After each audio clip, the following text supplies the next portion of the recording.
का मंगल और नमस्कार। एक गहन मनोवैज्ञानिक विश्लेषण। यहाँ पे ध्यान देने की बात है कि मैं जिस विषय पे बात कर रहा हूँ, ऐसे बहुत जोड़े हैं दाम्पत्य जीवन के, जहाँ पे पति पत्नी दोनों में अंडरस्टैंडिंग अच्छी होने के बावजूद भी मिलकर एक ही जगह पर एक ही तरह का काम करने के बावजूद भी एक ही कैबिन में या दो कैबिन भी, तो उसमें बीच में क्या कहते हैं, एकदम ट्रांसपेरेंट कहते हैं, गिलास लगा, मतलब एक ही जगह सब कुछ होने के बावजूद भी सुबह से शाम तक लगातार मेहनत मेहनत काम काम, लेकिन उसके बावजूद भी एक जगह पर फिर भी मन में कहीं न कहीं विचार पैदा हो जाता है। वो क्यों?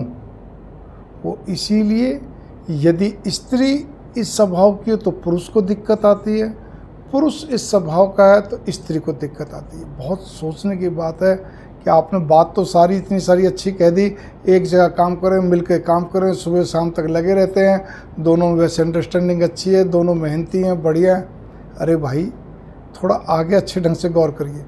जब कोई व्यक्ति एक ही तरह काम एक ही जगह पे एक ही साथ करता है, सुबह शाम तक लगे रहते हैं, मतलब बिल्कुल पैरेलल, एक ही टेबल, लंबी टेबल पे दो कुर्सियाँ पे आप बैठ गए, हस्बैंड वाइफ बैठ गए, या कहते हैं होता है ना थोड़ा थोड़ा बस खांचे से बने एक साथ बैठे, तो क्या रहता है दिन भर में अगर वो खाज भी करते हैं ना कोई भी एक दूसरे, तो वो भी समझ में आता कितनी और खाज करा। आपने बात समझ के, छींक आई, खांसी आई, कुछ भी, पानी पिया, चाय पिया, कुछ भी कही, भावना मेरी यहाँ पर यह है कि फिर वो एक ही चेहरा एक ही चीज़ बार बार देखते देखते वहाँ पर बड़ा डिसिप्लिन में रहना पड़ता है।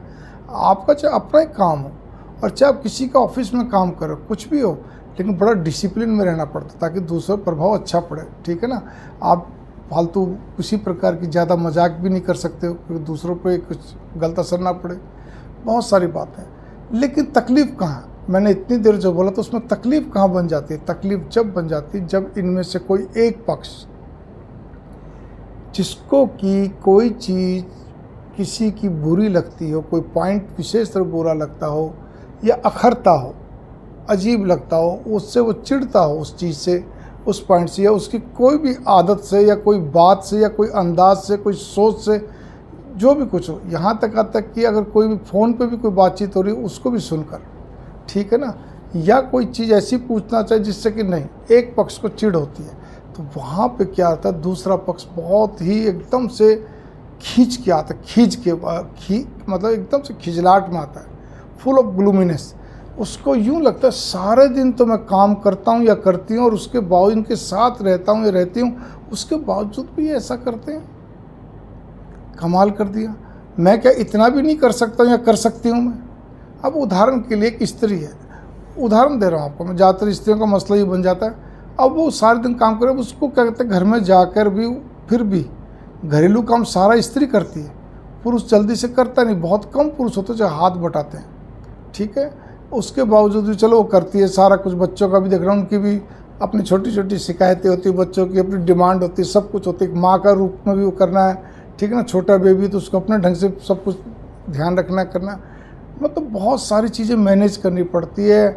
अब इस दौरान में उसको कभी कभी अपने पीर के फ़ोन भी आ जाते हैं, ठीक है, उसके पास देखिए एक मजे वाली बात, कोई भी हस्बैंड वाइफ कोई भी, मतलब ऐसे जगह पर जहाँ सुबह शाम तक काम चलता है तो दोस्त भी बहुत कम होते हैं, न के बराबर होते हैं, या बहुत एक आधा ही कोई होता है, ठीक है ना। आना जाना भी लगभग एक प्रकार से ज़्यादा हो ही नहीं पाता है, क्योंकि एक उनको एक दिन छुट्टी का मिलता है, उसी में कहते हो अपने घर के काम, बाजार के काम, इधर काम, उसी में लगे रहते हैं। भावना मेरी यहाँ पर ये है, कोई इमरजेंसी ना हो तो भावना मेरी यहाँ पर ये आती है, इस चीज़ पे गौर करिए। अब उस जगह अगर उसके अपने ही कोई खास व्यक्ति का किसी तरह जैसे पीयर के फ़ोन चल रहे हैं, किसी से बातचीतें हो रही हैं, सबको एक के बाद एक फ़ोन आ रहे हैं, मान लीजिए 4 फ़ोन आ गए 4 समय में छुट्टी वाले दिन पे, ठीक है ना। या कभी कभी कोई ऐसे फ़ोन भी कहते काम के समय में भी आ सकते, क्या बड़ी बात है, रिश्तेदारों के फ़ोन नहीं आते, पीयर के फ़ोन आते। अब आगे सो आगे थोड़ी थोड़ी देर हो गया, लेकिन वो चीज़ें क्या है कि जब दूसरे मान लीजिए पति को अखरता है, पति का भी इसी तरह ही बराबर अपनी माँ से बात किए रखना, अपने भाई से, अपने भाभी से या बहन से, किसी मतलब परिवार से, मतलब वही कि पति के पीर से फ़ोन चल रहे हैं, तो पत्नी को बड़ा अजीब लगता है, तुम तो खुद सारी बातें करते रहते हो, छोटी छोटी बात औरतों की तरफ पहुँचाते रहते हो।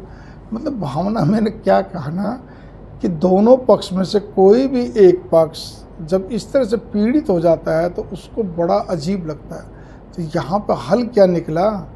अब मान लीजिए वो बार बार कोई बात अपने पति से पूछते या पति भी अपने पत्नी से पूछना चाहे तो पत्नी झड़क देती है, मुझे नहीं मालूम, तुम जानो, तुम्हारा परिवार है, तुम देखो, ठीक है ना। एक आध बार कोई जवाब दे दिए मान लो कोई थोड़ी समझदारी, लेकिन बार बार वो जवाब देना पसंद नहीं करती क्योंकि वो ससुराल वालों से वैसे ही खींची रहती है, ठीक है ना। ये ज़्यादा उसको समझ में नहीं आता। हूबहू स्थिति पति की भी हो जाती है कई जगह पे, जहाँ पे वो अपने ससुराल वालों से खींचा रहता है, ये तो किसी भी कर्म के नहीं, या जो भी कुछ कह लो उसकी नज़र में, ठीक है ना। वो जल्दी से हर बात का जवाब नहीं देता। अच्छा, औरतें क्या स्वभाव से जब बात करती है, कोई भी बात समस्या हो, पीहर की कोई चीज़ है तो वो दुखी सी हो जाती है, उनके चेहरे पर आ जाता है। अब पति और खींच जाता है। तुम जब भी अपनी पीहर बात करती है, किसी भी भाभी से, सहेली से, दोस्त से, मतलब किसी से भी अपने बहन से बात करती हो, तब तुम्हारा मुंह उतर जाता है, तुम्हारे को बड़ा आंखें गीली हो जाती है। भाई स्त्री सुलभ स्वभाव वो होगा भाई। आप जब सब तरह से उसका साथ देते हो, हर तरह से करते हो, तो फिर ये भी करो ना, ये भी करो। इस चीज़ पे गौर करके चलो कि ये भी आपको करना चाहिए, तब तो रहेगा अच्छी बात, नहीं तो फिर किस बात का फ़ायदा, ये बताइए आप। ठीक है, क्या करना चाहिए आपको? चुप लगा के चलो। वो उसको जितना जवाब कुछ उतना दे दो, कोई समस्या का हल निकलता दे दो। अगर आपको लगता है रोज़ का यही हल बातें व्यथा बिरथा है, ठीक है, देसी भाषा में तो यही रांडी रोना, यही व्यथा बिरथा, ये बस रोज़ की कहानी है जी इसकी, तो हर हफ्ते कहानी, तो कोई बात नहीं भाई। अब स्त्री है, जब तक खास तौर पे स्त्री के जब तक माँ बाप जीवित रहते हैं, उनमें से कोई एक जीवित रहता, पीहर नहीं छूटता, हालांकि बाद में भी नहीं छूटता, लेकिन माँ बाप के रहते बड़ा ज़्यादा अटूट रहता है। उसके बाद भाई पे निर्भर करता है, भाई भाभी को कितना उससे प्रेम रखते हैं। औपचारिक रखते हैं तो बेटी भी औपचारिक रूप से आती जाती है, ठीक है ना, नहीं तो पूरी तरह। तो इस चीज़ पे आप गौर करके चलिए भाई, बहुत ज़रूरी होता है, ठीक है ना, कि आप उसकी किसी बात को मन में ना लाएं। दोनों के पक्ष की बात कर रहा हूँ, खासतौर पुरुष को, कि पुरुष की सोच एक अलग होती है, उसका दृष्टिकोण अलग होता है, जिसका कहते हैं विजन अलग होता है। स्त्री की सोच, विजन सब अलग होती है, उसका अपने ढंग से क्या कहते हैं एक अलग सोच बनती है, और हम लोगों की वो सोच हो नहीं पाती पुरुषों की, और हम लोग उस पर दबाव बनाते हैं, या उसको कहते हैं तेरे अच्छे के लिए कह रहा हूँ, फिर तेरा मन दुखी होता है, तेरा दिल कहते हैं सारे से माथा दुखता है, तेरी आंखें गीली रहती हैं, तेरे बचाव के लिए कह रहे हैं, तेरे कुछ हो गया तो मैं कहाँ जाऊँगा। अरे छोड़िए ना, उसको भी कुछ नहीं होना, आपको ज़रूर कुछ हो जाता है, हम पुरुषों को ज़रूर हो जाता है, ठीक है, लिमिट। वो आंखों में आंसू लाएँ, तकलीफ आए, सिर दर्द हो, जो भी कुछ हो, लेकिन उसको अपनी सारी बात जब तक वहाँ पे ना कह ले, और उसकी सारी बात उन लोगों की जितने भी फ़ोन आ रहे हैं ना सुन ले, कई देर बात करके, तब तक स्त्री का दिल नहीं भरता है। वीडियो कॉल हो चाहे नॉर्मल कॉल हो, मैं तो फिर कर जाता हूँ, मैं तो ऐसे ही करता हूँ, मैं ना कुछ बोलता हूँ ना कुछ करता हूँ, जो चल रहा है, ठीक है। उसको उसी में अगर खुशी मिलती है अच्छी बात है। कोई स्त्री बात बताती है, मेरी स्त्री जैसे कोई बात नहीं बताती, तो ठीक है, मैं भी नहीं पूछता, आपकी बताए अच्छी बात है, नहीं बताए अच्छी बात है, लेकिन इस चीज़ पे गौर करिए, मेरी इस बात पे गौर करना। कई बार ये चीज़ें भी खींचती हैं, हम समझाने का प्रयत्न करते हैं, अरे भाई वो बावली नहीं है, या चलिए स्त्री पति को समझाने का प्रयत्न बार बार करती है, बावला नहीं है, लेकिन किस लिए करना भाई? अगर आपको कोई चीज़ ना पसंद आए ना समझ, चुप लगा जाओ, उस चीज़ को छोड़ दो, वहीं पर ही करने दो, जो कर रहे करने दो अपना। अगर आपको लगता है इसी को नुकसान, तो होने दो, जो होगा देखी जाएगी, लेकिन रोज़ रोज़ किचकिच तो नहीं होगी, या हफ्ते में एक बार किचकिच तो नहीं होगी। इस बात पर भी गौर करिए।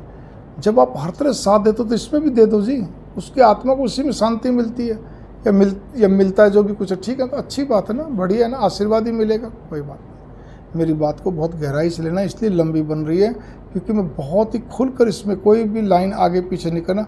मैं इसी बात को 1 मिनट में बोल सकता हूँ, लेकिन 1 मिनट में आपको असली मर्म समझ में नहीं आएगा।